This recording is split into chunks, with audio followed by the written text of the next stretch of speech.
Buenas Escuchamos noches. correctamente. Escuchamos Perfecto, correctamente, doctora. perfecto. Se escucha bien entonces, ¿no? ¿Correcto?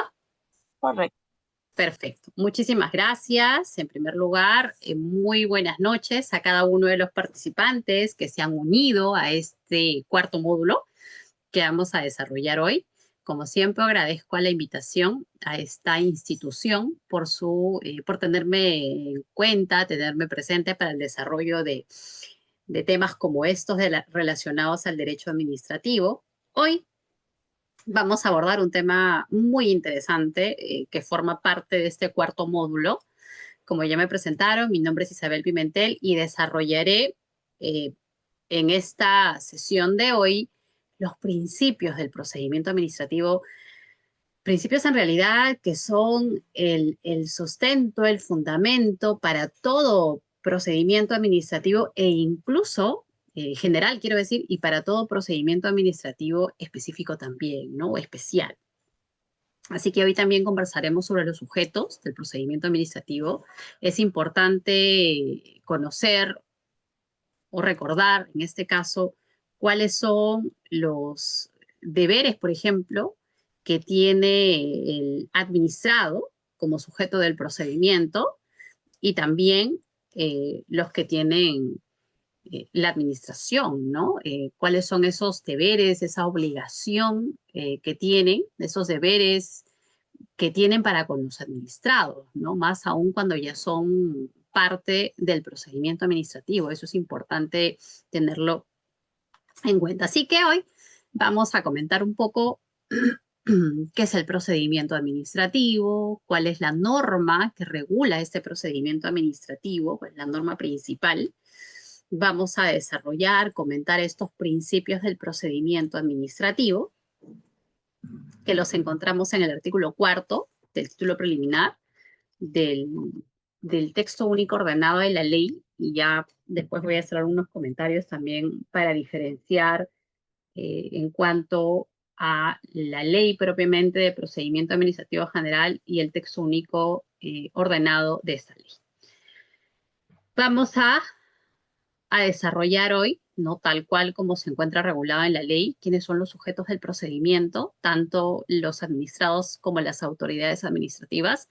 Hoy, por ejemplo, vamos a reconocer cuáles son esos deberes de las autoridades administrativas que incluso el incumplimiento de estos deberes de las autoridades puede acarrear responsabilidad por parte de las autoridades. Eso es importante conocerlo porque de repente en alguna circunstancia, por alguna situación en particular, no sabemos o no reconocemos en todo caso en qué norma se encuentran esos deberes mediante los cuales se le puede atribuir, por ejemplo, algún tipo de responsabilidad administrativa disciplinaria. Entonces, de repente tendríamos ahí algún tipo de dificultad al momento de tipificar alguna de estas faltas, pero hoy vamos a comentarlas.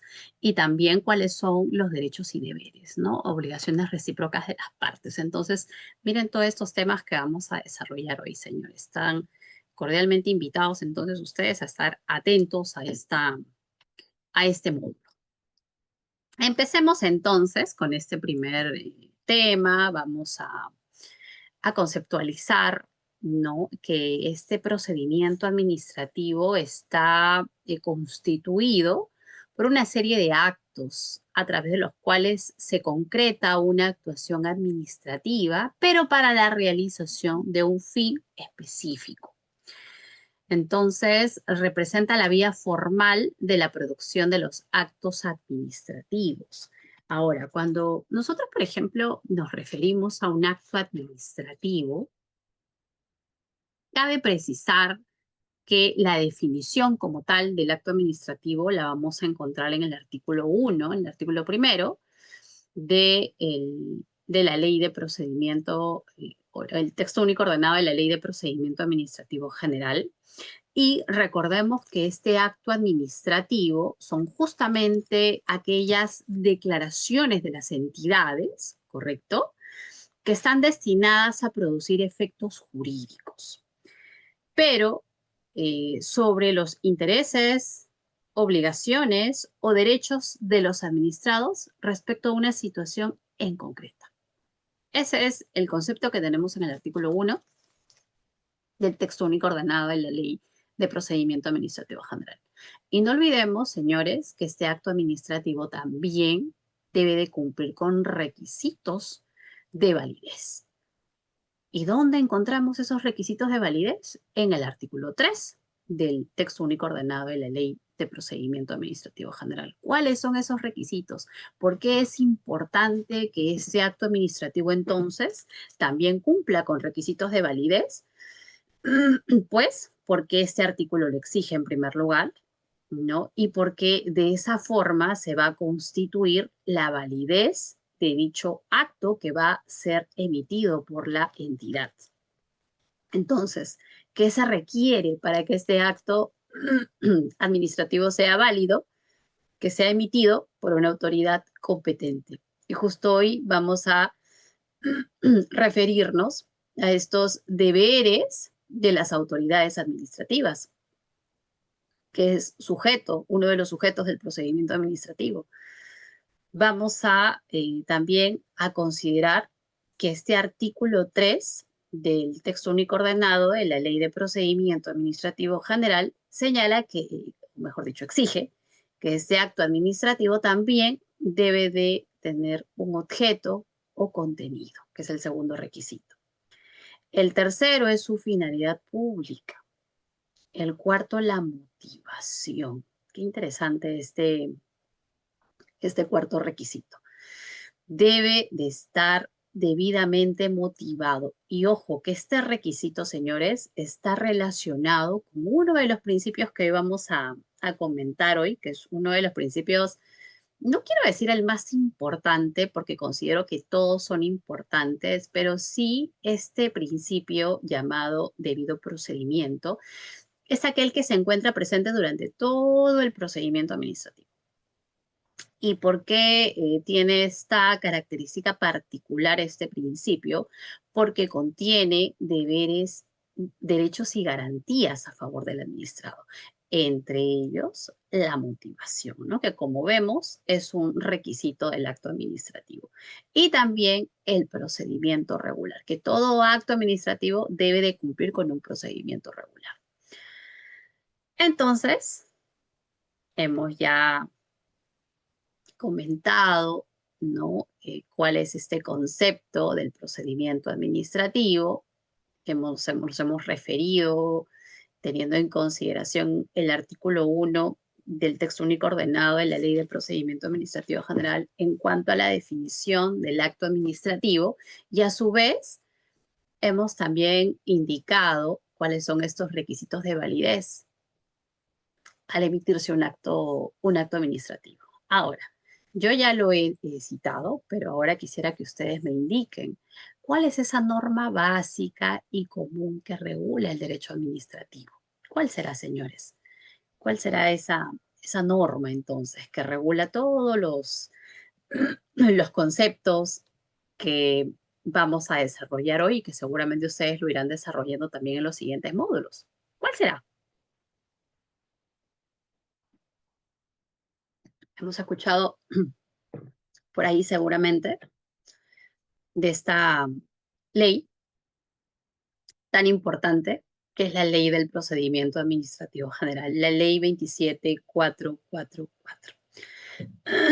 Entonces, el procedimiento administrativo se encuentra regulado principalmente en esta ley, que establece el régimen jurídico aplicable para que la actuación de la administración pública sirva a la protección del interés general. No olvidemos, no para un interés particular, no para un interés de Juan Pérez o de María Rodríguez, no, sino para un interés de la colectividad. Entonces, algo importante que indicar, por eso que al inicio les hacía mención a la ley y al texto único ordenado, es lo siguiente. Esta ley, señores, la ley 27444, es la ley de procedimiento administrativo general y es se publica en el Diario Oficial del Peruano el 11 de abril del año 2001. ¿Pero qué ocurre? ¿Qué ocurre con esta ley, señores? En primer lugar, vamos a indicar que a través de esta ley se regulan los procedimientos de naturaleza administrativa que siguen los usuarios ante las entidades públicas. Esta ley recoge definiciones, principios, que los vamos a conversar hoy, que sustentan fundamentalmente el desarrollo de los procedimientos administrativos en general. Pero, como ustedes pueden observar, dado que esta ley es de hace mucho tiempo, ha tenido muchas modificaciones, razón por la cual posteriormente se ha aprobado un texto único ordenado de esta ley. Pero vale precisar que este texto único ordenado, señores, no posee un carácter innovador ni interpretativo de la ley. No modifica ningún artículo, ni el valor, ni la fuerza de las normas. Entonces, ¿por qué se aprueba un texto único ordenado? Porque compila y sistematiza en un solo texto integral las normas contenidas en la ley, a fin de otorgarle una coherencia sistemática. Razón por la cual, cuando yo me voy a dirigir a algunos principios o conceptos, voy a citar, ¿correcto? Voy a citar el artículo del texto único ordenado de la Ley de Procedimiento Administrativo General, ¿no? Porque si ustedes revisan la ley, los artículos son diferentes, ¿correcto? Pero como lo volvemos a repetir, el contenido es exactamente lo mismo. Entonces, por eso que es importante también tener en cuenta esta información. Ahora, mencionamos que uno de los temas que vamos a abordar hoy son los principios del procedimiento administrativo. Estos principios, y eso también vamos a indicarlo, estos principios los encontramos recogidos dentro del artículo 4 del título preliminar del texto único ordenado, del TUO, de esta ley. Y muchos de estos principios, señores, que se encuentran en este artículo 4, muchos, no todos, voy a mencionar cuáles de ellos, los vamos a encontrar también en el artículo 248 de este mismo texto único.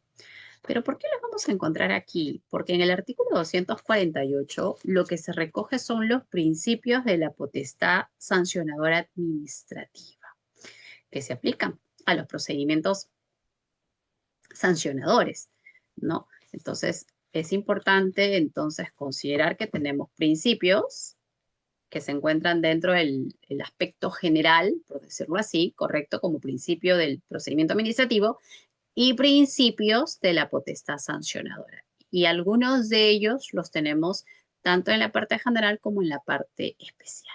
Ahora, este conjunto de principios que vamos a desarrollar hoy constituye, pues efectivamente, la columna vertebral que sostiene y orienta toda la actuación administrativa. Entonces, ¿por qué son importantes? Porque son directrices fundamentales que nos van a guiar la interpretación de las normas administrativas. Sirven también como parámetros para resolver cuestiones que probablemente no han sido previstas de manera expresa. Van a limitar la discrecionalidad administrativa, protegen los derechos de los administrados, optimizan el funcionamiento de la administración pública. En ese sentido, los principios se aplican de manera integrada, completándose entre sí para asegurar procedimientos justos y eficientes, porque hoy vamos a advertir que muchos de los principios se relacionan entre sí. Entonces, vamos aquí a clasificar los principios administrativos, son 19, entre principios de garantía, principios de eficiencia y principios de colaboración. Dentro de los principios de garantía tenemos al principio de legalidad, al principio del debido procedimiento, que recuerdan que hace un momento indiqué que recoge garantías, recoge derecho a favor de los administrados, el principio de imparcialidad. Dentro de los principios de eficiencia encontramos el principio de celeridad, de eficacia, de simplicidad, uniformidad. Y dentro de los principios de colaboración se encuentra el principio de la buena fe procedimental, la participación y la verdad material. Así que hoy los vamos a desarrollar. Empecemos con este primer principio, que es el principio de legalidad. Este principio constituye la piedra angular, tal cual como se indica en la lámina, del Estado de Derecho. Supone la sujeción de la administración al ordenamiento jurídico en su totalidad. Este principio de legalidad también, por ejemplo, lo encontramos como el primer principio de la potestad sancionadora administrativa. ¿Y qué indica este numeral 1 del artículo 248, por ejemplo, de este mismo texto único ordenado? Que solo por norma con rango de ley cabe atribuir a las entidades la potestad sancionadora y la consiguiente previsión de las consecuencias administrativas, que a título de sanción son posibles de aplicar a un administrado. Entonces, no olvidemos que este principio, justamente al ser tan importante, ¿no? Se encuentra tanto en la parte general como en la parte especial del texto único ordenado de la Ley de Procedimiento Administrativo General. Y solamente, ¿no? O mejor dicho, se exige a las autoridades que, en atención a dicho principio, pues deben actuar con respeto a la Constitución, a la ley y al derecho. Yo no me puedo extralimitar, por ejemplo, de la función o de la función o de la facultad que esta ley, por ejemplo, me ha atribuido. Si ya se encuentran reguladas esos deberes que yo tengo como autoridad, yo no podría extralimitarme a las facultades que la misma norma me ha otorgado, ¿no? En mérito a este principio de legalidad. Comentábamos hoy que vamos a desarrollar también este otro principio, que es que es uno de los más importantes, diría yo, porque lo vamos a encontrar presente durante todo el procedimiento. Y este principio recoge garantías, recoge derechos a favor de los administrados, como por ejemplo el ser notificados adecuadamente. No olvidemos que una de las figuras que también regula este texto único ordenado de la Ley de Procedimiento Administrativo General es la notificación. ¿Y qué ocurre? Que en muchos procedimientos, incluso especiales, señores, como por ejemplo, me voy a referir al régimen disciplinario de la Ley del Servicio Civil. ¿Qué ocurre con este régimen disciplinario? Que es un procedimiento administrativo especial, ¿no? Que tiene una norma especial, que es la Ley 30057, su reglamento, ¿correcto? Pero ¿qué ocurre con este régimen disciplinario? Que si bien es cierto, tiene sus reglas procedimentales y sustantivas reguladas en dicha norma especial, lo cierto es que todo el aspecto general se encuentra regulado en esta norma, en esta ley, recogidos dentro de este texto único ordenado de la Ley de Procedimiento Administrativo General, como por ejemplo los principios que estamos desarrollando, tanto de la parte general como de la parte especial, las reglas de notificación, algo tan importante, las reglas de competencia, de abstención. Entonces, hay muchas figuras que se encuentran ya reguladas dentro del procedimiento administrativo que se aplican incluso a este procedimiento administrativo que es especial, ¿no? Como lo es el régimen disciplinario en el marco de la ley 30057. ¿Y por qué hacía ese comentario? Porque ocurre que, por ejemplo, ¿no? Estas reglas de notificación que las encontramos dentro de este texto único ordenado, ¿no? Se aplican también a procedimientos especiales, como el que acabo de mencionar, porque esta ley que regula este procedimiento administrativo especial no ha contemplado, evidentemente, el régimen de notificaciones que ya se encuentra regulado dentro de ese texto único ordenado. Entonces, eso es importante, ¿no? Y las modalidades de notificación, ¿no? Lo vamos a encontrar en el artículo 20, cuando de repente tengamos alguna situación particular eh, que de repente nos impida notificar o de repente nos cause algún tipo em, de dificultad al momento de notificar, pues debemos aplicar las reglas que tenemos en esta norma. Entonces, miren que uno de los derechos que recoge este principio es ser notificados adecuadamente. No porque y de repente yo como entidad pública contrate de repente el servicio de una notaría, y eso recuerdo que me ocurrió en una situación, eso no significa que esa notificación será válida si no se cumplen las reglas del texto único ordenado de la Ley de Procedimiento Administrativo General. Ojo, ¿ah? Y a pesar de que a veces uno pueda decir, no, pero si estás encargando esta diligencia, ¿no? A la notaría, se supone que lo va a hacer bien, pero no necesariamente todos tienen el conocimiento específico de estas reglas que nos exige el texto único ordenado de la Ley de Procedimiento Administrativo General en cuanto a las notificaciones. Por ejemplo, yo recuerdo, y ojo que esto está aquí, o sea, está en la norma, esto no lo estoy creando yo, ¿no? Que si cuando vamos a hacer una primera visita de notificación para notificar y no encontramos a alguien, eso no significa que en ese mismo momento yo pueda insertar los documentos debajo de la puerta y darte por bien notificado, ¿no? Porque las reglas de notificación y el régimen de notificaciones me indica que cuando no encontremos a alguien en la primera visita, tenemos que hacer una segunda visita. Y en la segunda visita, ¿correcto? Si no encontramos a alguien, ¿no? Si se deja constancia de ello en el acta, se coloca un aviso en dicho domicilio indicando la fecha, la nueva fecha en que se hará efectiva la siguiente notificación, y eso, ojo, lo dice el 21.5 del tubo.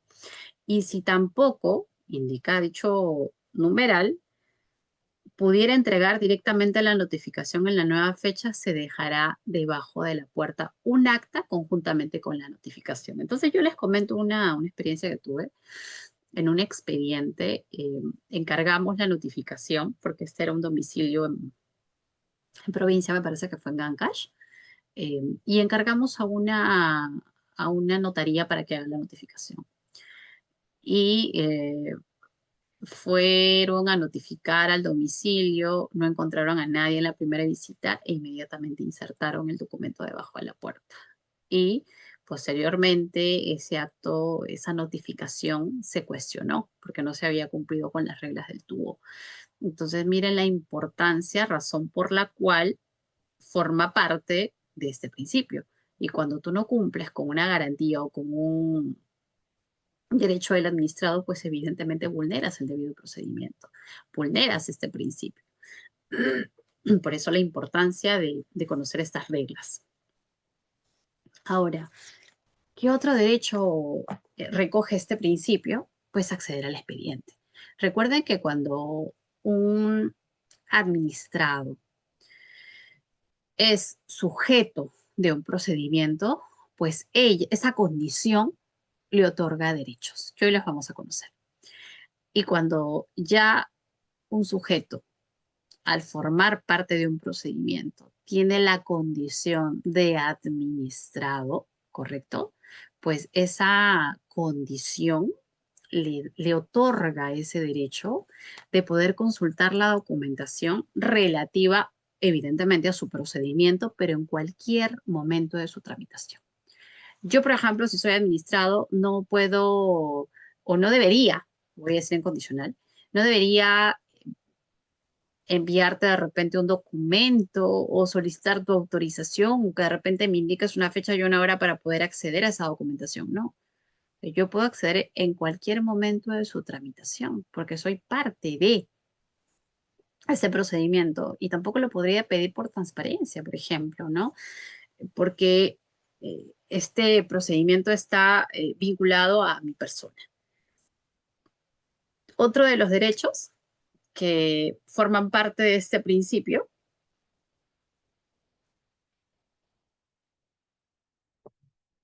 pues es refutar los cargos y presentar argumentos, que forma parte de este derecho constitucional llamado derecho de defensa.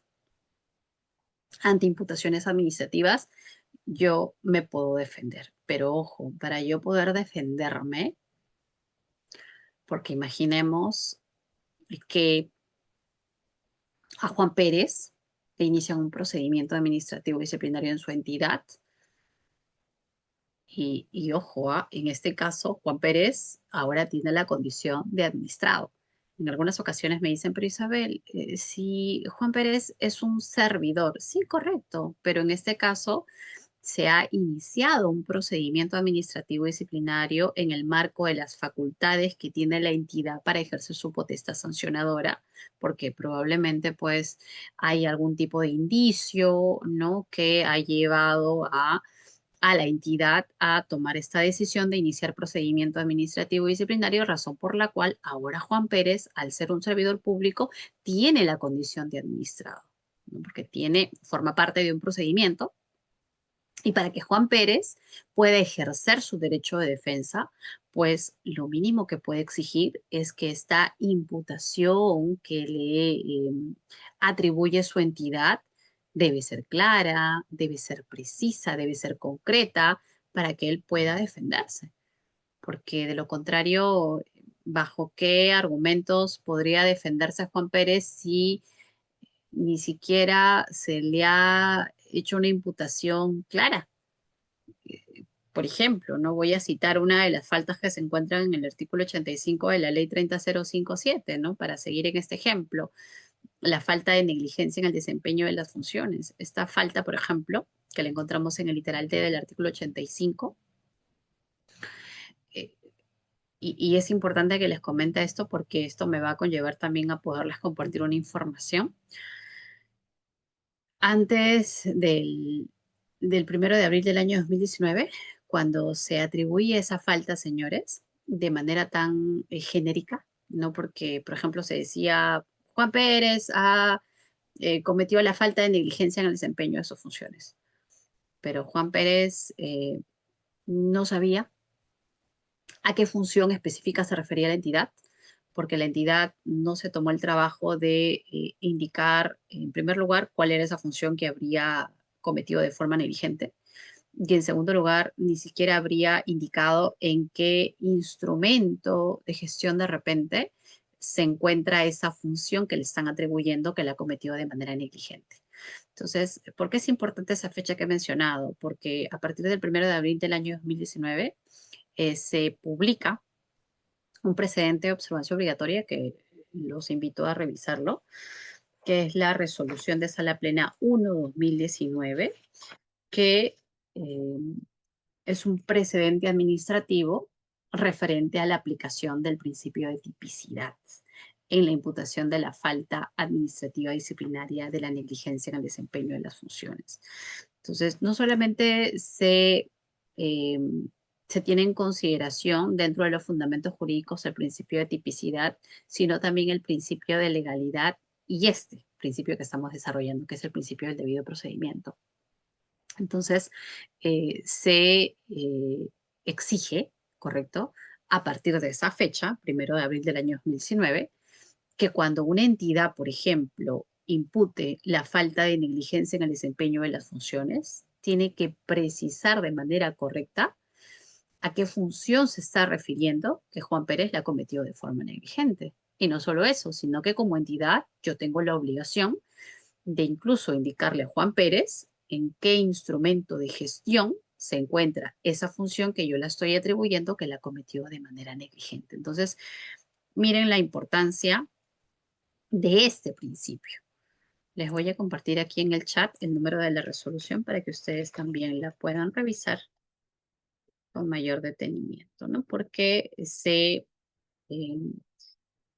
dentro de los fundamentos jurídicos de este precedente se citan los principios que mencioné, ¿no? El de tipicidad, el de legalidad y el principio de debido procedimiento, que es el que estamos desarrollando en este momento. Así que les estoy indicando aquí en el chat, les estoy consignando el número de la resolución de sala plena, que es la 1, el número 1, 2019-servir/DSC. Listo. Les acabo de compartir, señores, en el chat el número de la resolución. Luego, otro derecho que contiene este principio, pues el presentar y producir pruebas, que implica aportar elementos probatorios que sustenten su posición. Y, como lo mencionábamos, cuando nos referíamos al acto administrativo que tiene que cumplir con uno de estos requisitos de validez, que es la motivación.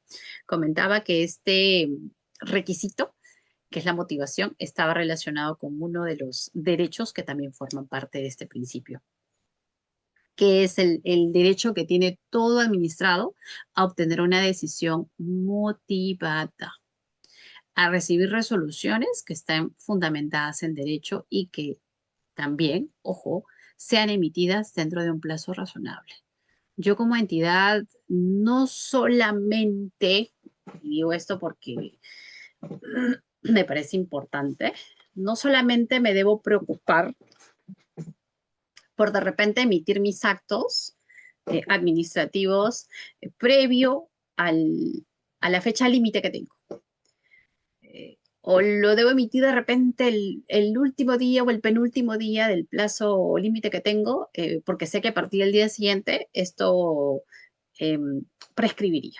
Y ello implicaría pues que los responsables de la emisión, las autoridades en este caso, incurran en responsabilidad. Entonces, esa no debería ser mi preocupación. Mi preocupación como autoridad administrativa debería ser emitir estos pronunciamientos dentro de un plazo razonable, porque tenemos a un administrado que está esperando una respuesta, que está a la expectativa de un resultado. Por ello, que también se considera como parte de este principio. Otro de los principios es el principio de impulso de oficio.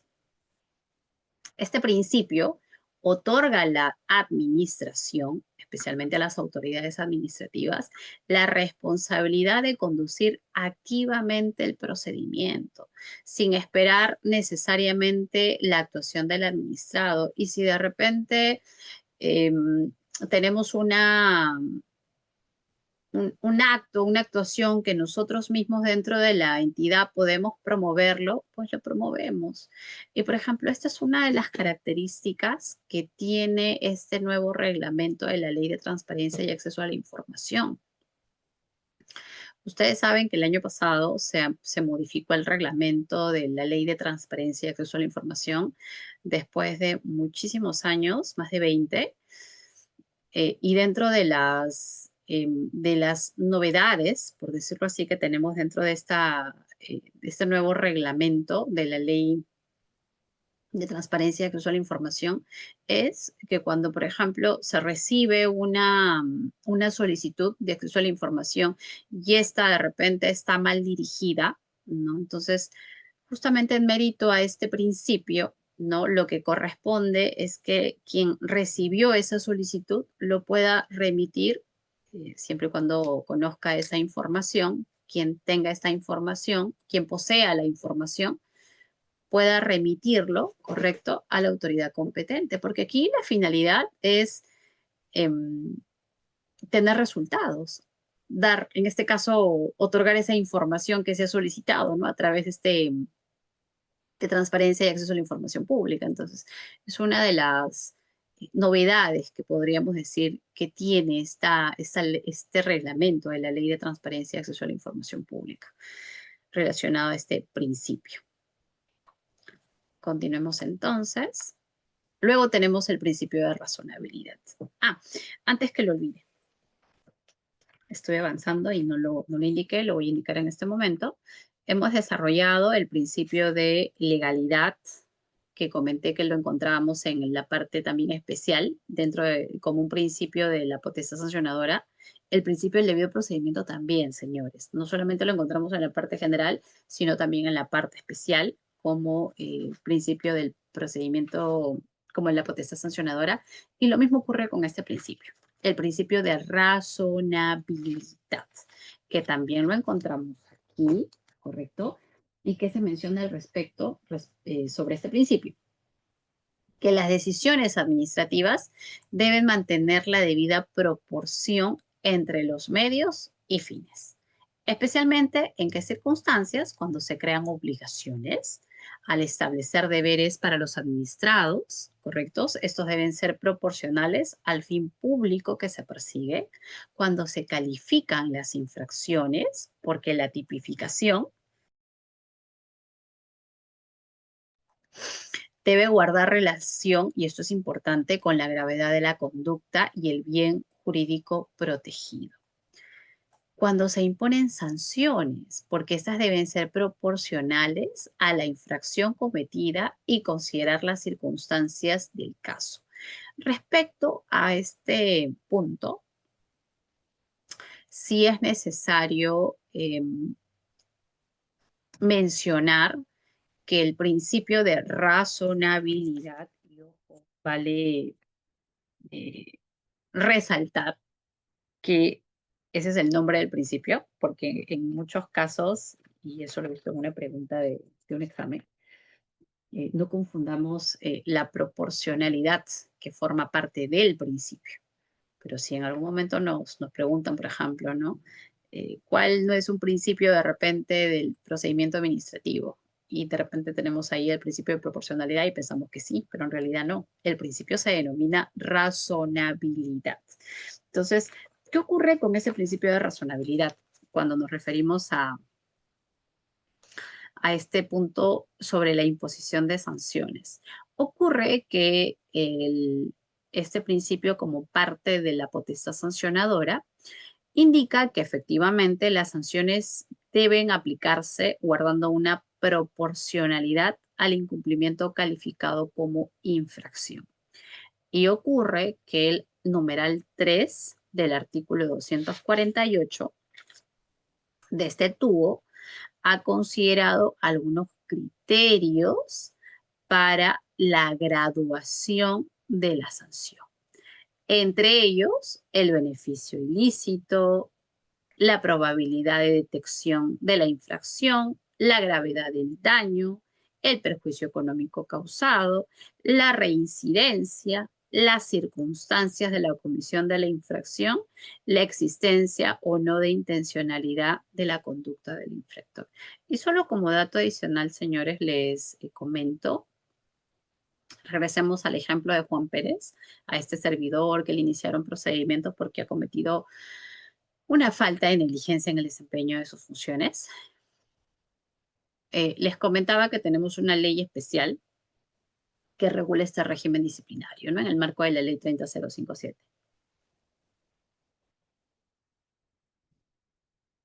Y esta ley, por ejemplo, en cuanto a este principio de proporcionalidad, perdón, principio de razonabilidad, sí ha regulado criterios de graduación de la sanción en su artículo 87. Entonces, que son muy similares a los que encontramos en este numeral 3 del artículo 248 del TUO. Muy similares. Pero lo interesante aquí, eso es aquí lo interesante, que si bien es cierto, en este artículo 87 lo que encontramos es un listado en realidad de estos criterios de graduación de la sanción, ocurre que en el año 2021 tenemos otro precedente que también se los voy a recomendar porque se desarrolla este principio, el de razonabilidad, la motivación, que está relacionado también. de los actos administrativos, evidentemente. Entonces, se desarrollan estos criterios de graduación. Y es importante porque, como comenté, hay muchos de estos criterios que están evidentemente sustentados en este numeral 3 del artículo 248. Así que también les voy a compartir esa información que la tenemos en la resolución de sala plena 1, 2021. Esa información también la voy el número de la resolución también la voy a indicar en el chat, ¿correcto? Es la resolución de sala plena 1, 2021. Entonces, si ustedes quisieran ahondar sobre el desarrollo de este principio, sobre el deber de motivación, ¿no? Y esta relación que existe entre la proporcionalidad y la razonabilidad, lo van a encontrar en esta resolución que les estoy compartiendo en el chat, en este momento. Y también, ¿no? Este principio establece restricciones, ¿no? Porque las limitaciones a derecho deben ser las mínimas necesarias para el fin perseguido. Entonces, este principio limita la arbitrariedad y exige que las decisiones administrativas justamente respondan a criterios de necesidad, de idoneidad y proporcionalidad en sentido estricto. ¿Qué otro principio tenemos? El principio de imparcialidad. ¿Qué nos refiere este principio? Que las autoridades deben actuar sin ninguna clase de discriminación entre los administrados, otorgándole un tratamiento igualitario frente al procedimiento, tutela equitativa de sus derechos, resoluciones basadas en el ordenamiento jurídico y las consideraciones del interés general sobre el particular.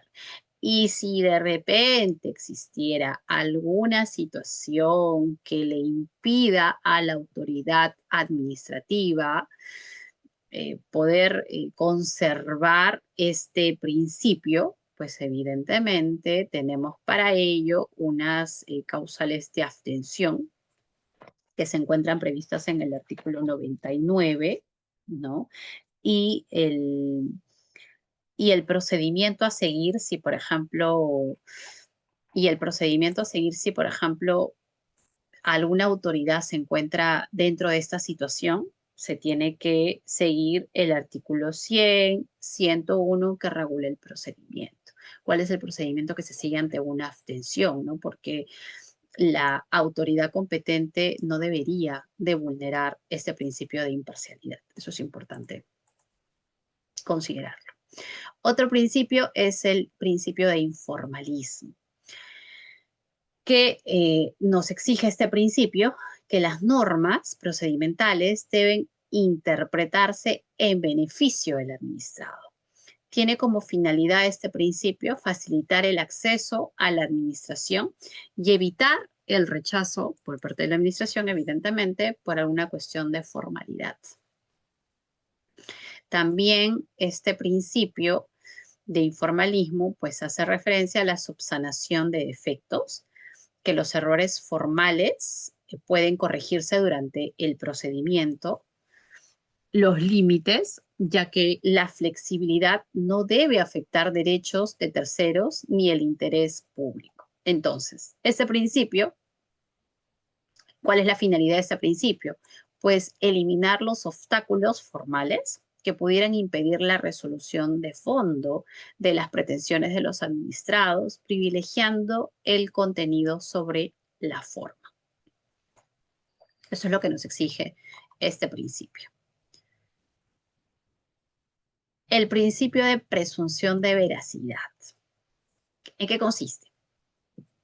Que en la tramitación del procedimiento administrativo, ojo, se presume, porque eso yo después como entidad pública lo voy a verificar. Yo presumo que todos los documentos, que todas las declaraciones que presentan los administrados responden a la verdad de los hechos. Y esta presunción admite prueba en contrario. Cabe precisar que luego tenemos otro principio, ¿no? Que me admite como entidad poder verificar esta documentación que tú me estás presentando, porque yo en un primer término la voy a considerar, ¿correcto? Que es verídica la información, como por ejemplo la información que presentamos cuando postulamos a una entidad. Esa constancia de trabajo, ese certificado de estudios que yo presento cuando postulo a una entidad, en ese momento pues la entidad no va a verificar la validez, porque recordemos que los procedimientos de selección tienen un plazo corto que debe de cumplirse, pero luego ya en el momento que yo de repente resulto ganadora en un proceso de selección y en mérito a la fiscalización posterior, que esto lo encontramos regulado en el artículo 34 de este mismo tubo, la entidad verificará la información que yo declaré al inicio, no porque la presume como válida, pero eso lo vamos a comentar en unos minutos. Luego tenemos el principio de buena fe procedimental. ¿Qué implica? Que todos los participantes del procedimiento deben actuar guiados por el respeto mutuo. Hay una interacción cordial y respetuosa entre los participantes del procedimiento, evitando confrontaciones innecesarias, actitudes hostiles. También existe este deber de colaboración. Hay una cooperación para facilitar el desarrollo del procedimiento, aportando información relevante y evitando obstaculizaciones. La confianza también, que es una expectativa legítima del comportamiento honesto y leal por parte de todos los que forman parte de un procedimiento.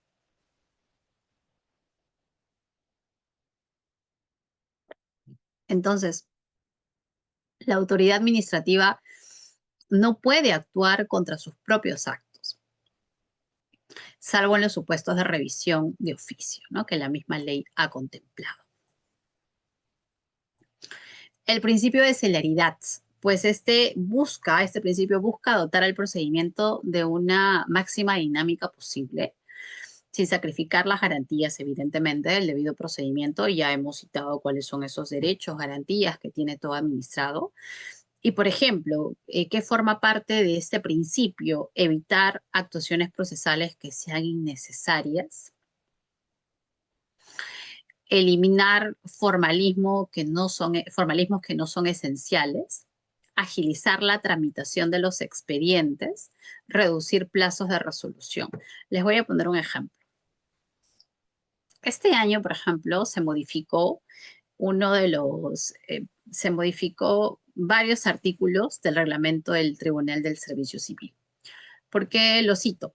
Porque dentro de estos artículos que se modificó el artículo 18, que contiene los requisitos de admisibilidad para presentar un recurso de apelación ante el tribunal. Y entre ellos, por ejemplo, uno de los requisitos de admisibilidad para que un impugnante presente su recurso de apelación se encontraba, anteriormente era un requisito, no, mejor dicho, también es un requisito, pero hay una situación salvable, que es adjuntar todos los antecedentes del procedimiento, ¿correcto?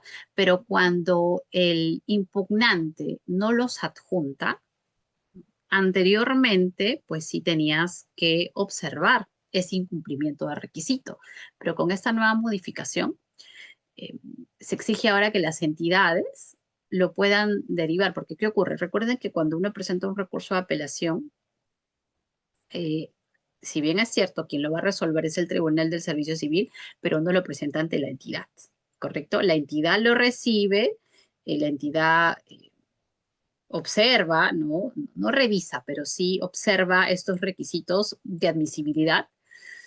Y anteriormente, cuando no se presentaban estas copias instrumentales, pues podían observarse por el incumplimiento de un requisito. Pero ahora con esta modificación de enero de este año, 2025, de uno de los artículos del reglamento del tribunal, ocurre que la entidad debe subsanarlo y remitirlo al tribunal. ¿Correcto? Eso, por ejemplo, calza perfectamente para este principio que estamos señalando. Principio de eficacia, que también está relacionado con el de celeridad. Pues aquí tenemos la prevalencia del cumplimiento de la finalidad del acto procedimental sobre formalismos no esenciales que no incidan en su validez. ¿Cuáles son estos criterios de aplicación para este principio? Pues el formalismo no debe afectar la validez del acto. No debe incidir en aspectos importantes de la decisión final. No debe disminuir garantías procedimentales. No debe causar indefensión al administrado. Y la finalidad privilegiada pues debe ajustarse al marco normativo y ser una garantía de la finalidad pública perseguida. Entonces, ¿qué es lo que busca este principio de eficacia? Justamente un equilibrio entre la flexibilidad procedimental y el respeto a las garantías esenciales del procedimiento administrativo. El principio de verdad material. ¿En qué consiste este principio? Que la autoridad administrativa deberá verificar plenamente los hechos que sirven de motivo a sus decisiones. Para ello, adoptará todas las medidas probatorias necesarias autorizadas por ley y cuando no hayan sido propuestas por los administrados o hayan acordado eximirse de ellos. Entonces, este principio es uno de los deberes que tienen las autoridades administrativas para aplicarlos, evidentemente, en el marco de un procedimiento administrativo. El principio de participación, ¿en qué consiste? Que las entidades deben brindar condiciones necesarias para que los administrados puedan acceder a la información pública sin expresión de causa, salvo las excepciones que tenemos reguladas en la ley. El participar en decisiones públicas, ¿no? Como involucrarse en aquellas decisiones que puedan afectarles mediante mecanismos de consulta, audiencias públicas o foros de discusión. Presentar opiniones y propuestas, expresar sus puntos de vista sobre políticas públicas o decisiones administrativas. Entonces, este principio promueve la transparencia y la democracia participativa en la gestión pública. Reconoce además el derecho de los ciudadanos a intervenir en los asuntos que afectan a la colectividad. El principio de simplicidad. ¿Qué implica? Que los trámites establecidos por la autoridad administrativa deben ser sencillos, eliminando toda complejidad innecesaria. Por ejemplo, los requisitos exigidos deben ser racionales, los procedimientos deben diseñarse de manera clara, la documentación solicitada debe ser la imprescindible, los trámites deben ser proporcionales a los fines perseguidos. Y creo que algo que hemos, considero, logrado, si bien es cierto, de repente la motivación fue una situación muy compleja por la que atravesamos desde la llegada del COVID-19, ¿no? Pero si nosotros hacemos una reflexión en cuanto al impacto que tuvo el COVID-19 en nuestro país, pues seguramente no era una de nuestras prioridades, y lo digo como entidades públicas, no era seguramente una de nuestras prioridades. Por ejemplo, establecer canales de comunicación o admitir a los administrados poder realizar un trámite de forma virtual. Todos estábamos tan acostumbrados, ¿no?, a realizar de repente estos trámites de manera física, acercarnos a las mesas de partes, de forma presencial, y lo que menos teníamos seguramente en mente era la posibilidad de poder gestionar esos trámites a través de una plataforma digital. Pero con la llegada del COVID-19, por lo menos a partir de marzo del año 2019, a partir de ese mes, no se establecieron mecanismos, porque recuerden que en ese momento, no, aquí lo trascendental era evitar el contagio. Y teníamos tanto desconocimiento de las formas, cómo contagiarnos, ¿no? Pero por lo menos se estableció como política evitar el contacto físico, razón por la cual se consideró, ¿no?, que las entidades puedan ofrecer estos servicios a partir de estos canales digitales. Y creo que ha sido una ventaja si quisiéramos ver alguna de las oportunidades que hemos recogido y que han permanecido. Considero que ha sido un gran avance para muchas entidades públicas, ¿no? Ahora es extraño ver lo opuesto, ¿no? Seguramente antes era para nada común ver la posibilidad de que podrías presentar un documento, por ejemplo, por una mesa de partes virtual. Ahora nos ocurre todo lo contrario. Estamos acostumbrados porque ya hemos internalizado que podemos comunicarnos de esa forma. Entonces, cuando buscamos de repente una mesa de partes virtual de una entidad y vemos que no tiene esa posibilidad, eso más bien nos parece extraño, porque lo normal es que sí tengan esa alternativa, ¿no? Entonces, este ejemplo apunta precisamente para este principio, el de simplicidad. El principio de uniformidad, aquí hace referencia a requisitos similares. Para trámites similares se deben establecer exigencias equivalentes. Existen excepciones limitadas. Las excepciones a los principios generales no deben convertirse en una regla. Este principio se basa en la predictibilidad porque genera certeza en los administrados sobre el tratamiento de sus casos. También se basa en criterios objetivos porque cualquier diferenciación debe fundamentarse en razones objetivas debidamente sustentadas. Entonces, ¿qué es lo que busca el principio de uniformidad? Busca evitar la arbitrariedad y garantizar la igualdad de trato entre los administrados, impidiendo discriminaciones injustificadas en la tramitación de procedimientos similares. Señores, vamos a hacer un receso de 10 minutos para luego continuar, ¿correcto? Muchas gracias. En 10 minutos continuamos, por favor.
Listo, vamos a continuar entonces. Hace unos minutos estuvimos conversando sobre el principio de uniformidad y ahora nos corresponde comentar este principio de predictibilidad o confianza legítima.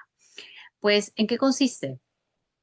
En que la autoridad administrativa debe brindar información que permita al administrado, y esto es importante porque forma parte de sus derechos también, como sujeto del procedimiento, conocer anticipadamente los requisitos de cada procedimiento, comprender los trámites necesarios y su secuencia, estimar la duración aproximada del procedimiento, prever los posibles resultados a obtener. Y estas actuaciones administrativas, por lo tanto, deben ser congruentes con las expectativas legítimas generadas por la práctica y los antecedentes administrativos.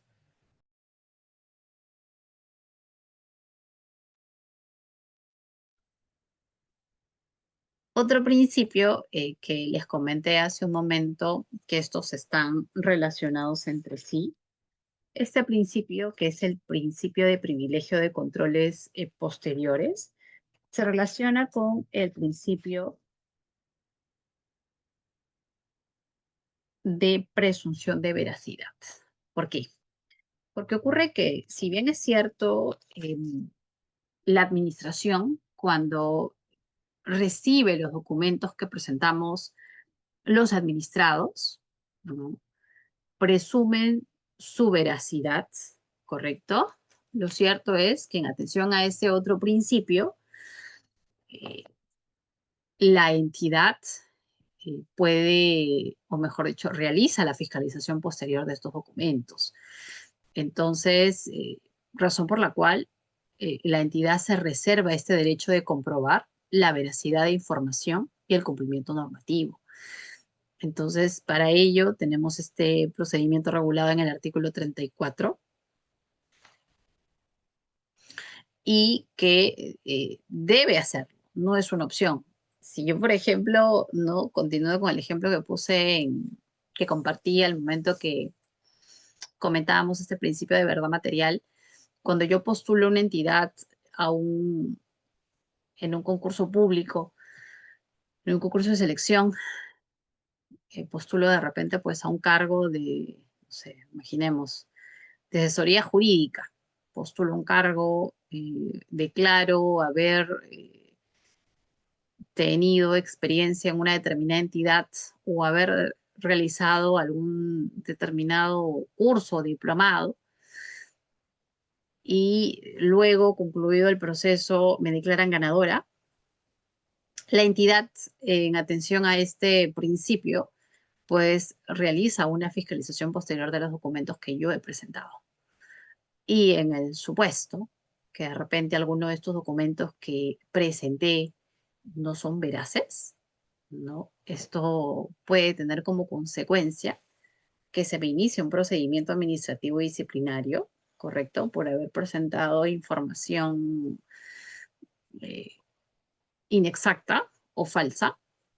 Y también se me puede eh, investigar penalmente, ¿no?, a través de la procuraduría que tenga la entidad.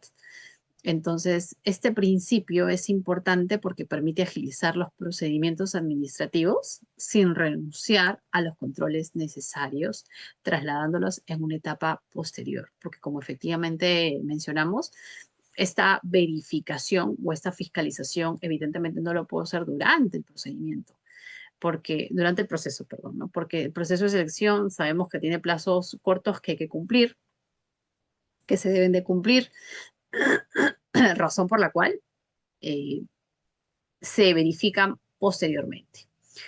Y vemos que las consecuencias pueden ser en la vía administrativa, en la vía penal, ¿no? Por esta información inexacta o falsa que he podido presentar. Luego tenemos este otro principio, que es el principio del ejercicio legítimo del poder. Al respecto, la autoridad administrativa ejerce única y exclusivamente las competencias atribuidas para la finalidad prevista en las normas que le otorgan las facultades o potestades. evitándose especialmente el abuso de poder, bien sea para objetivos distintos de los establecidos en las disposiciones generales en contra de su interés, en contra del interés general. Y tenemos este penúltimo principio, que es el principio de responsabilidad. Hace un momento, cuando estuvimos conversando sobre este principio de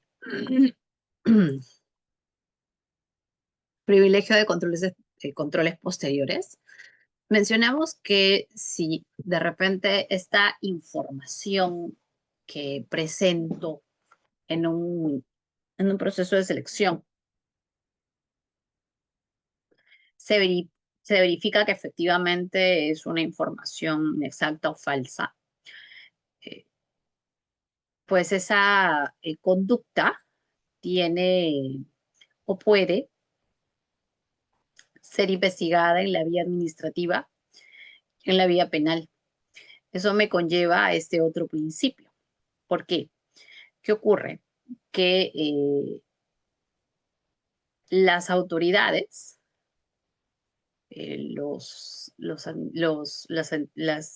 autoridades, los servidores, los funcionarios en general de las entidades públicas pueden responder, ¿no?, en atención a este principio de responsabilidad, no solamente por algún tipo de responsabilidad administrativa, sino también por haber incurrido de repente en algún tipo de responsabilidad penal o hasta civil.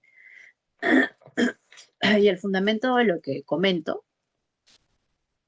lo encontramos en el artículo 264, que es el que hace referencia a la autonomía de responsabilidades.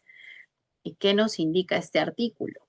Que las consecuencias civiles, administrativas o penales de la responsabilidad de las autoridades, pues son independientes y se exigen de acuerdo a lo previsto en su legislación.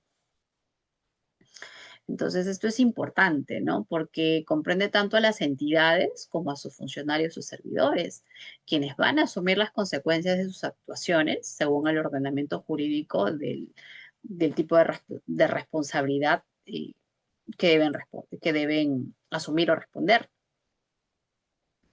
Entonces, este principio constituye una garantía para los administrados frente a posibles arbitrariedades o negligencias de la administración, estableciéndose mecanismos de reparación cuando se producen daños injustificados.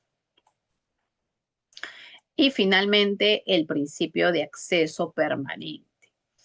¿En qué consiste este principio? Que la autoridad administrativa pues está obligada a facilitar a los administrados que son parte de un procedimiento la información sobre el estado de tramitación de cualquier momento, el acceso al expediente completo, la obtención de copias de los documentos contenidos en el procedimiento y el asesoramiento sobre los derechos que les asisten. Como podemos observar, este principio está vinculado al principio del debido procedimiento, ¿no? Porque se reconoce estos derechos y garantías que tiene el administrado al ser considerado o al tener la condición de sujeto del procedimiento. Y entonces, si quisiéramos indicar o resaltar la importancia de estos principios del procedimiento administrativo, pues están o buscan la seguridad jurídica porque garantizan la previsibilidad en la actuación administrativa y también van a establecer límites al ejercicio del poder público.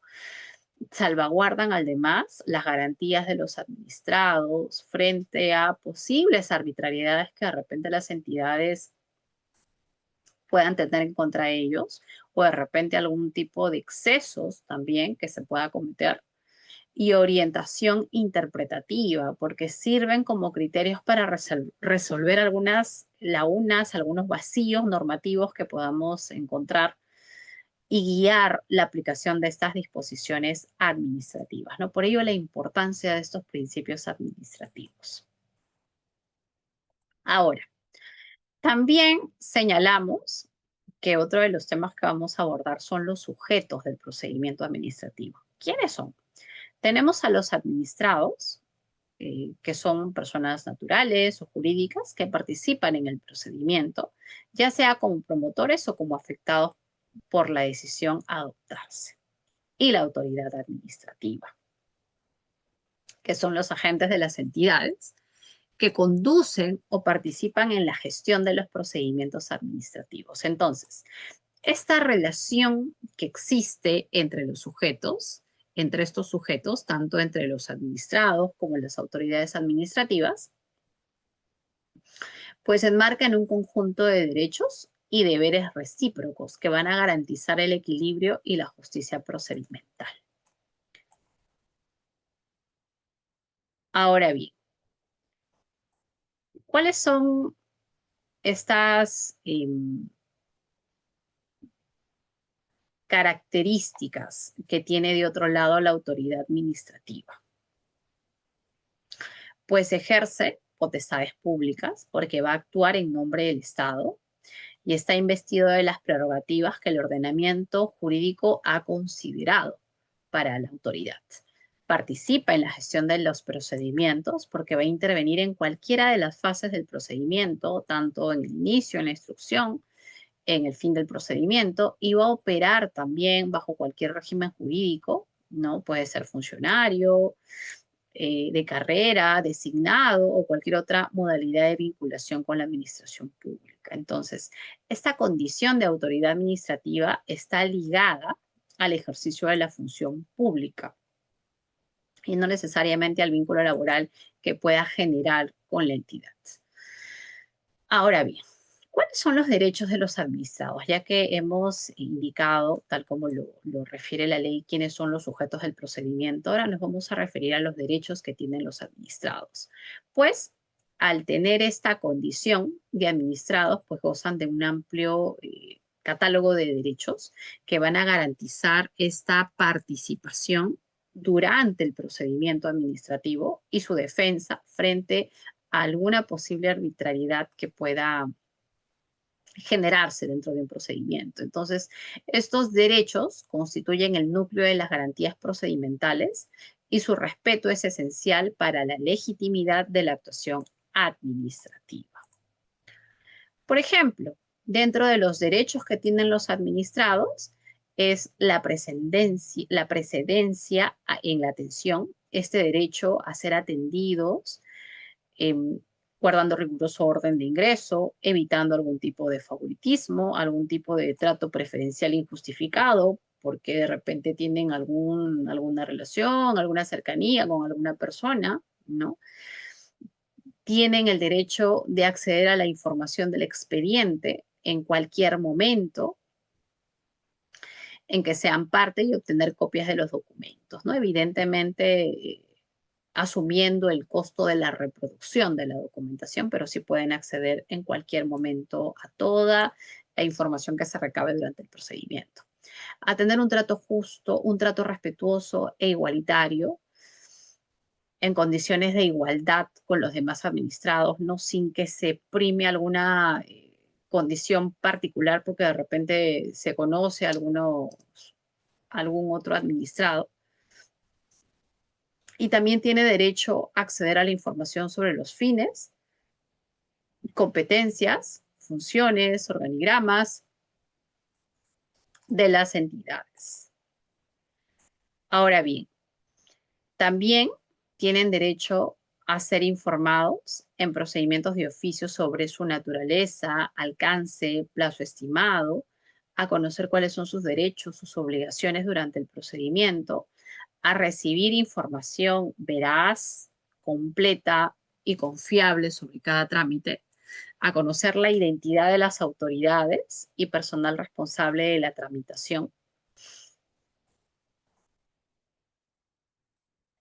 También tienen el derecho de intervenir responsablemente en la prestación y control de los servicios públicos, a formular iniciativas, sugerencias para la actuación administrativa, a analizar, criticar, cuestionar, pero de forma responsable, evidentemente, las decisiones y actuaciones de las entidades, a expresar su punto de vista en aquellas decisiones que puedan afectarle, eso es importante, a exigir el cumplimiento de los plazos, que se respeten los tiempos establecidos para cada servicio o actuación administrativa, eso es importante. Como comentábamos, cuando desarrollamos este principio del debido procedimiento, ¿no? Que las autoridades administrativas deben de emitir una decisión, no solamente que sea motivada, fundada de derecho, sino que también debe ser emitida en un plazo razonable, ¿no? No esperar el último momento para no incurrir en prescripción, porque esa no debería ser mi prioridad. Mi prioridad sería emitir esta resolución sin esperar, ¿no? De repente no incurrir en algún tipo de responsabilidad para recién emitir un pronunciamiento de fondo, un pronunciamiento final. Y esto guarda relación también con los derechos de los administrados. ¿Qué otros derechos tienen? Que las actuaciones que les afecten se realicen de la forma menos onerosa y perjudicial posible. Ser asistidos por las entidades para el adecuado cumplimiento de sus obligaciones, que las autorizaciones, licencias y permisos se entiendan prorrogados mientras se tramita su renovación solicitada en el plazo. ¿Qué más? A no presentar documentos prohibidos de solicitar por las entidades, a no pagar tasas diferenciadas a las que ya se encuentran reguladas en la ley y presentar documentos solo una vez ante la administración, ¿no? Más aún cuando de repente por algún tipo de situación quien haya extraviado la información haya sido la entidad, ¿no? También tienen ese derecho a la exigencia de responsabilidad, tanto por parte de las autoridades administrativas cuando de repente la administración ha actuado de manera deficiente o irregular, causando daños al administrado, cuando exista algún tipo de demora injustificada, cuando se han superado de repente los plazos establecidos, los plazos máximos establecidos, sin causa justificada, generándose un perjuicio, cuando se lesionan derechos o intereses legítimos del administrado mediante actuaciones administrativas. Y así como también tienen derecho los administrados, también tienen deberes. Entre ellos, por ejemplo, la abstención de pretensiones ilegales, no formular solicitudes contrarias al ordenamiento jurídico o que excedan la competencia de la entidad, no declarar hechos contrarios a la verdad o no confirmados como si fueran fehacientes, no solicitar diligencias o presentar recursos con el único fin de dilatar de repente las actuaciones administrativas. Tienen el deber de actuar con lealtad, con probidad y buena fe en todas las actuaciones procedimentales. ¿Qué más? Aportar información relevante para la resolución del procedimiento, facilitar la práctica de pruebas, diligencias, no ocultar datos, documentos, cooperar con la administración para la correcta tramitación del procedimiento. ¿Qué otros deberes tienen? La protección de terceros permite que la administración identifique a personas cuyos derechos podrían verse afectados por el procedimiento, pero que desconocen su existencia, la garantía del contradictorio, decisiones más justas también, el deber de comprobación de autenticidad, ya que la autenticidad de la documentación sucedánea que presenta la veracidad de cualquier información amparada en la presunción de veracidad, la exactitud de las traducciones y transcripciones de documentos también. Ahora, hemos mencionado que los sujetos son los administrados y las autoridades administrativas. Ya hemos mencionado cuáles son los derechos y los deberes de los administrados, pero ahora nos vamos a centrar en los deberes de las autoridades. Entre ellos, tienen este deber de actuar dentro del marco de su competencia. Deben ejercer únicamente las atribuciones que le han sido establecidas en la ley, respetando los límites materiales, territoriales y temporales de su competencia. Deben orientar su actuación hacia los objetivos para los que le han sido otorgados dichas facultades. Deben aplicar los principios administrativos, los que hemos desarrollado, y el respeto a estos deberes fundamentales, pues van a garantizar la legitimidad de las actuaciones administrativas y previene la arbitrariedad en el ejercicio del poder público. Tienen este deber de encauzamiento de oficio, que implica que la autoridad debe corregir sus errores formales en las solicitudes, reorientar trámites que están mal dirigidos, ¿no? Recuerden que esto está relacionado con varios principios que hemos desarrollado, principios del procedimiento administrativo, indicar la vía procedimental correcta, señalar estas omisiones que sean subsanables. Entre otros deberes que tiene, está el deber de abstención de exigencias ilegales. Comentábamos, por ejemplo, cuando veíamos este principio de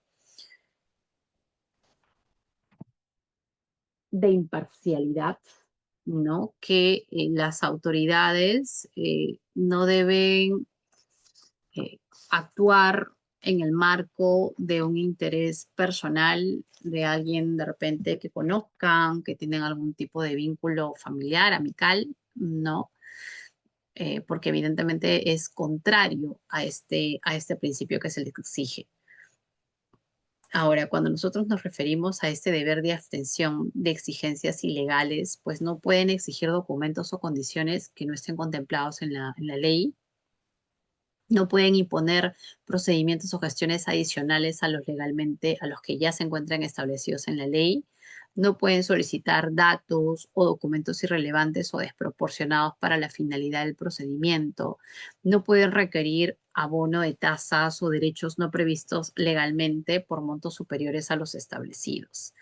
Entonces, este deber protege a los administrados frente a algún posible abuso o exceso que se pueda cometer en contra de ellos. También tienen este deber de actuación en tiempo hábil. Deben de cumplir los plazos establecidos para cada actuación. Deben evitar dilaciones innecesarias, priorizar la tramitación según el orden de ingreso y adoptar medidas para evitar retrasos estructurales. También deben cumplir con el deber de resolver explícitamente, ¿no? Todas las solicitudes presentadas, salvo en procedimientos de aprobación automática, y la decisión que emitan en algún pronunciamiento debe estar debidamente fundamentada, con referencia a los hechos y fundamentos de derecho. No olvidemos que uno de los requisitos de validez del acto administrativo justamente es la motivación, ¿no? El cuarto requisito de validez. Además, esta resolución debe pronunciarse sobre todas las cuestiones planteadas por los interesados y aquellas derivadas del procedimiento.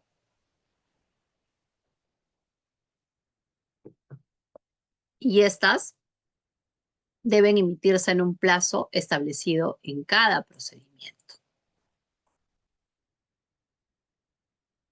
También tienen el deber de eficacia procedimental, que implica procurar la simplificación en sus trámites, sin más formalidades que las esenciales para garantizar el respeto a los derechos de los administrados o propiciar certeza en sus actuaciones.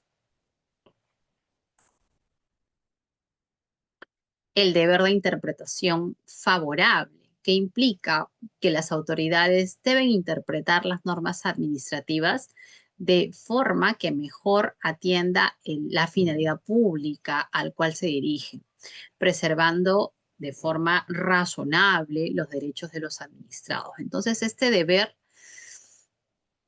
refleja el principio de informalismo y busca la aplicación de las normas administrativas que respondan a su espíritu y finalidad y no a un mero cumplimiento de la ley, eh, ¿no? Sino por el contrario, ¿no? Buscar un equilibrio que busque también no cometer ningún tipo de abuso, de exceso de requerimientos, de requisitos que perjudiquen más bien al administrado.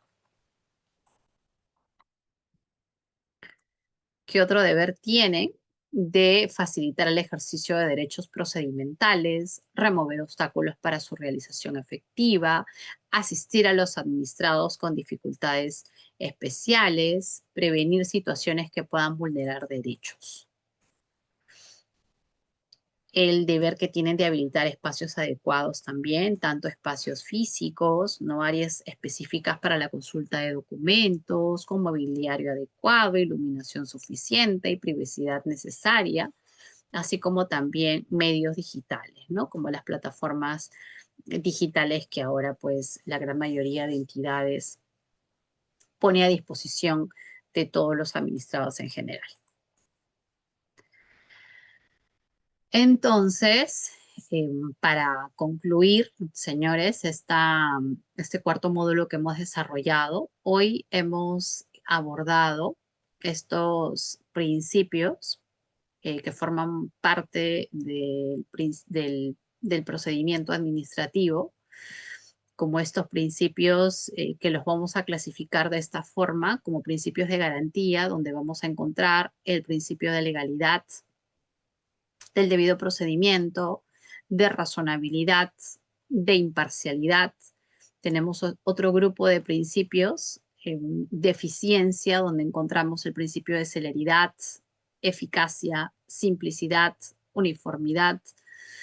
Este otro grupo de principios de verdad conformados por el principio de verdad material, presunción de veracidad, buena fe, principios de participación, donde encontramos a la participación, transparencia, acceso permanente y este otro grupo, principios de control, donde encontramos al principio de controles posteriores, responsabilidad y ejercicio legítimo. Entonces, hoy hemos querido desarrollar esos principios, cuáles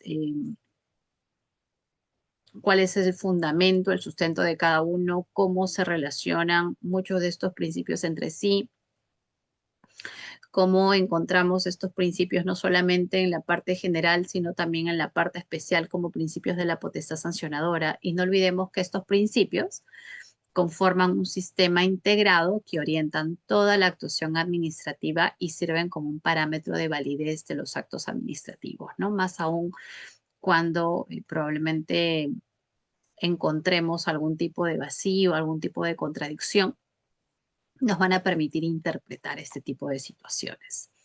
Hoy hemos querido también desarrollar quiénes son los sujetos del procedimiento, tanto el administrado como la autoridad administrativa.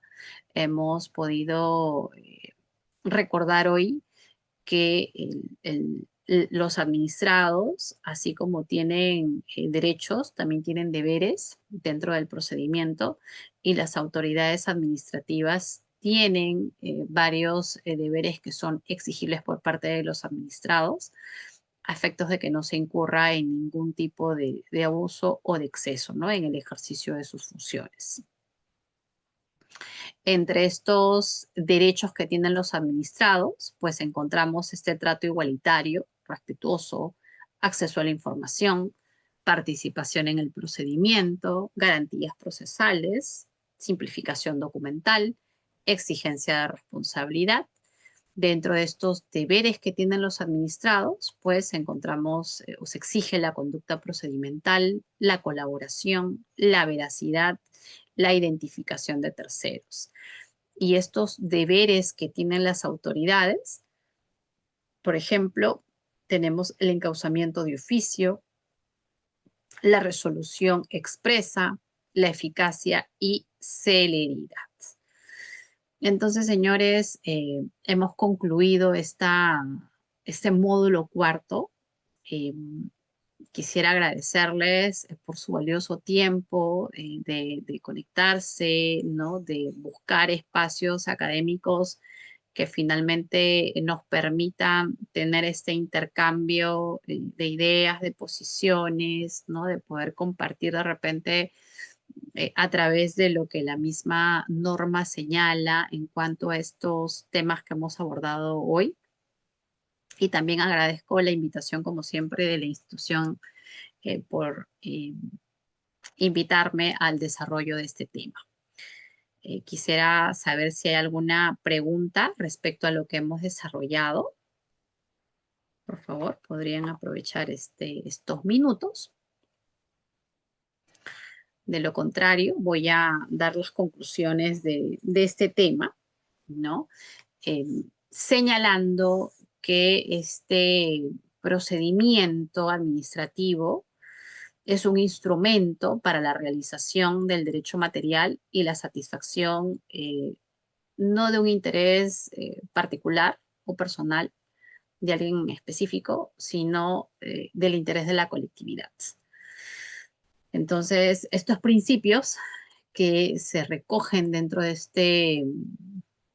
esta ley y que se encuentran reorganizados dentro del texto único ordenado de la ley, pues nos permite justamente interpretarlos, aplicarlos, ¿no? Cuando encontramos algún tipo de repente de vacío o ambigüedad en las normas. Y por eso es la importancia de estos principios, ¿no? Porque constituyen un sistema de garantía que va a proteger tanto los derechos de los administrados como el interés general. Entonces, concluido mi exposición, quisiera saber, en este caso voy a cederle eh, el pase a alguna de las modeladoras que se encuentran, por favor, en el aula, para que puedan dar algunas indicaciones finales. Correcto, doctora. Muchas gracias. Igualmente, a nuestros queridos participantes, en primer lugar agradecemos a la doctora Pimentel por esta maravillosa clase y a nuestros queridos participantes recordarles que para las personas que deseen matricularse en este curso especializado o incorporarse a nuestro diplomado, aún lo pueden hacer con nuestras plataformas de atención en los grupos de WhatsApp, así como nuestra página en el fanpage de Facebook. Estimados participantes, para todos los inscritos, la clase estará grabada ya en su plataforma virtual al mediodía del día de mañana y todos los materiales igualmente estarán ya subidos por ese medio.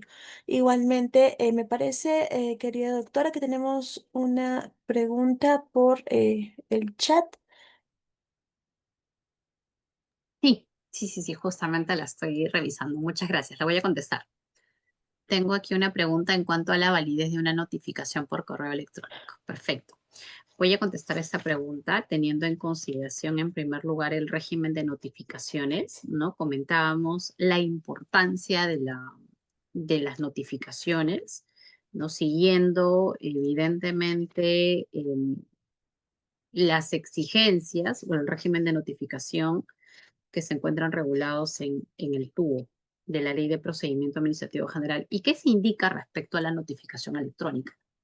Aquí hay un detalle importante, porque en realidad la notificación electrónica la encontramos en el segundo párrafo del artículo 20, del numeral 20.4 del artículo 20 de este TUO, que hace referencia a las modalidades de notificación y que se refiere al respecto, que para poder notificar por correo electrónico, por ejemplo, en primer lugar tenemos que tener la autorización del administrador. El administrado nos autoriza a notificarle por ese medio, ¿ya? Pero eso no basta, porque la exigencia, que además nos hace este numeral, es que luego de notificarlo, ¿no? De esta forma, tenemos que tener una recepción de conformidad de la notificación. Entonces, yo en lo personal, les comento algo que normalmente he practicado, porque la norma me indica que en el plazo de 2 días hábiles, el administrado tiene ese plazo para contestar. para dar la conformidad. Pero que si no ocurre esa situación en ese plazo, tengo que notificarlo por conducto regular, ¿no? Que es la vía que es a su domicilio, ¿no? En el domicilio, la dirección que tenemos consignada en el expediente o en su dirección del documento nacional de identidad. Entonces, por una cuestión de plazos, ¿correcto? Yo creo que si estamos dentro del plazo, no tenemos ningún tipo de prisa, por decirlo así, ¿no? Y tenemos mm, todo este tiempo para notificarlo, ¿no? Podríamos utilizar esta forma de notificación, ojo, siempre y cuando tengamos la autorización respectiva, ¿no? Esperar los 2 días hábiles y si no tenemos la recepción de conformidad, proceder a notificarlo por conducto regular. Pero si de repente estamos en otra situación donde por el contrario, de repente ya tenemos los plazos de repente muy ajustados, ¿no? Yo en lo personal no notificaría de esta forma, sino me iría por la notificación por conducto regular y notificarlo a su domicilio, ¿no? Porque recuerden que también esto es importante considerar, ¿no? El administrado, pues evidentemente también va a buscar alguna estrategia, ¿no? Para poder invalidar la notificación.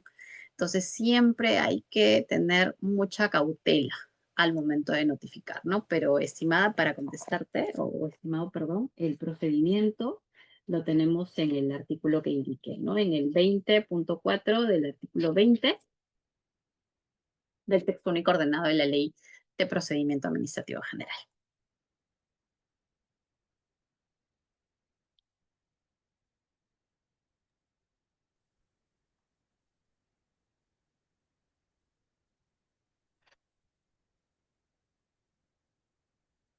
Oh, ya, acá tenemos otra pregunta de Edward.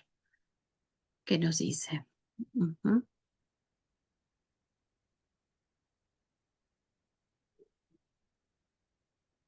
Claro,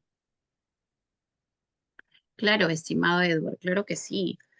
Porque recuerden que finalmente esta fiscalización posterior, pues, como su mismo nombre lo indica, es un procedimiento, ¿no? Que lo realizamos posteriormente. Y, por ejemplo, yo les voy a comentar cuando ocurría esta situación en las entidades en las que he trabajado y advertíamos que esta información era falsa y ya de repente habían transcurrido meses donde el servidor de repente ya había firmado contrato, incluso había tenido sus renovaciones, lo que se realizaba era declarar la nulidad de ese proceso de selección, ¿correcto? Se declaraba la nulidad del proceso de selección y luego de ello se derivaba a Secretaría Técnica, evidentemente siempre y cuando tenga vínculo laboral, ¿no?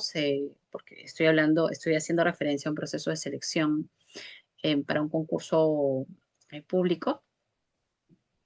Se derivaba a Secretaría Técnica para que se realice el deslinde de responsabilidades administrativas y luego también se derivaba a la Procuraduría Pública para que se realice la denuncia penal ante la Fiscalía, ¿no? Ante el Ministerio Público. Entonces, sí se puede hacer, por supuesto que sí, estimado Edward, ¿no? Y la justificación tenemos tal cual como lo establece en el artículo 34, ¿no? Porque esto se realiza evidentemente después de haberse realizado el servicio o haberse generado el contrato con el proveedor en este caso o con el servidor público. Así que sí, es posible. Gracias. Sí. Artículo, permítame confirmarte, por favor. Sí, artículo 34, efectivamente.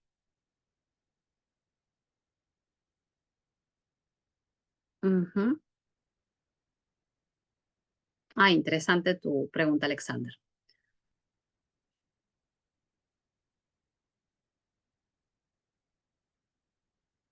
Ah, pero hay un detalle, estimado Alexander. Hay un detalle en cuanto a las notificaciones. Una situación es no encontrar a alguien en la primera visita, ¿correcto? Tal cual como lo indica el artículo 20. Cuando tú vas a un domicilio a notificar y no encuentras a alguien, tienes que seguir la regla en el sentido que regresas en una segunda ocasión, ¿no? Tal cual como lo indica el numeral 21.5, ¿no? En caso de no encontrarse al administrado en el domicilio, el notificador debe dejar una constancia de ello. Coloca ello en el acta, coloca un aviso indicando la nueva fecha en que se hará efectiva la siguiente notificación.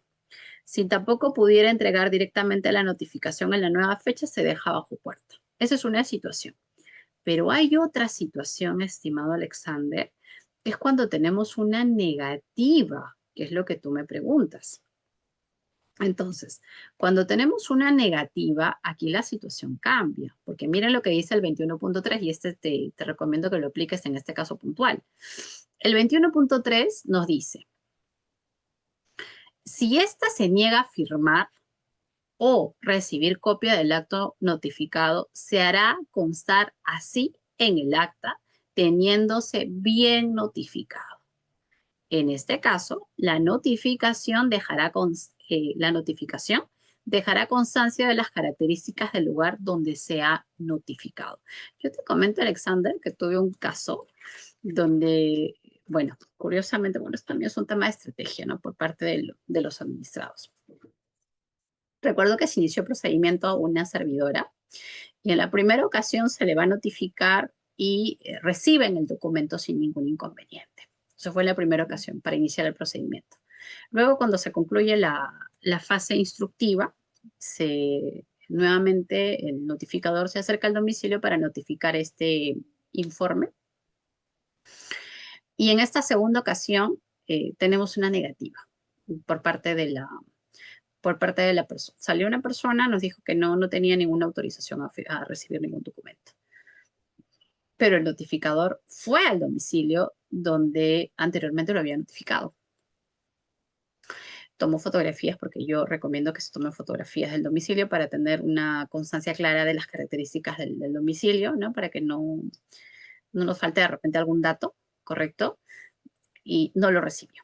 Y cuando fue en una tercera oportunidad ya a notificar la resolución de sanción, tampoco se quiso recibir el documento. Entonces, tuvimos nuevamente, fue el notificador, no tuvo una negativa, dejamos una constancia en la notificación, esta se insertó en el expediente y te comento que finalmente la persona presentó su recurso de apelación. Esto se elevó al Tribunal del Servicio Civil y el Tribunal del Servicio Civil confirmó nuestra resolución, porque lo que habíamos nosotros seguido es las pautas establecidas en este artículo 20 del texto único ordenado de la Ley de Procedimiento Administrativo General, ¿no? Entonces, mientras se cumpla con todas estas disposiciones en cuanto a la notificación, ¿no? Porque como comentaba, tenemos que cautelar la notificación, señores. No olvidemos que de un lado tenemos los requisitos de validez del acto administrativo, pero de otro lado tenemos la eficacia de este acto administrativo, ¿no? Que la eficacia la vamos a lograr con la notificación. Entonces, tenemos que cautelarla. Y para ello, revisamos estas disposiciones y cada uno de estos supuestos porque son distintos, ¿no? Que tenemos. A ver, ¿qué más nos dices? A ver.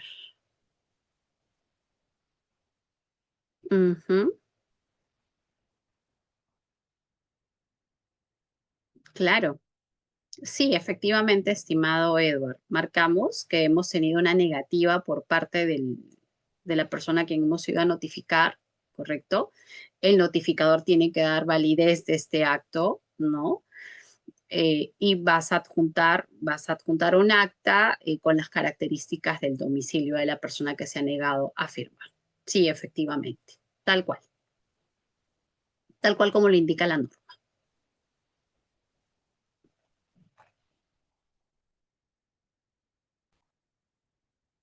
Listo, entonces hemos concluido, hemos contestado a cada una de las preguntas. Agradezco mucho el interés de ustedes también por preguntar, ¿no? Es importante este espacio.